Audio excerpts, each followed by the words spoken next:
ఆ అధికారాన్ని ప్రజాసేవ మాధ్యమంగా వినియోగించుకోవచ్చు అని నిరూపించినటువంటి మహనీయుడు వారి సంకల్ప బలం ఎంత గట్టిదంటే ఆనాడు వారు ప్రవేశపెట్టినటువంటి అనేక సంక్షేమ కార్యక్రమాలు ఏవైతే ఉన్నాయో ₹2 కిలో బియ్యం కావచ్చు, పక్కా గృహ నిర్మాణం కావచ్చు, అదే విధంగా మాండలిక వ్యవస్థ కావచ్చు, మహిళలకి ఆస్తిలో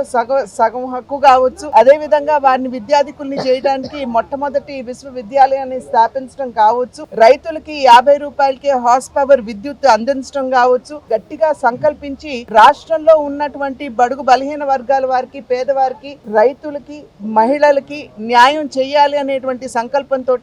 ఈ కార్యక్రమాలన్నీ కూడా వారు ఆనాడు ప్రవేశపెట్టడం జరిగింది. ఈనాడు అవే కార్యక్రమాలు ఒకంత రూపాంతరం చెందాయేమో కానీ ఎవరూ కూడా వాటిని తీసివేసేటువంటి పరిస్థితి అయితే దేశంలో ఖచ్చితంగా లేదు. ఇది వారి సంకల్పానికి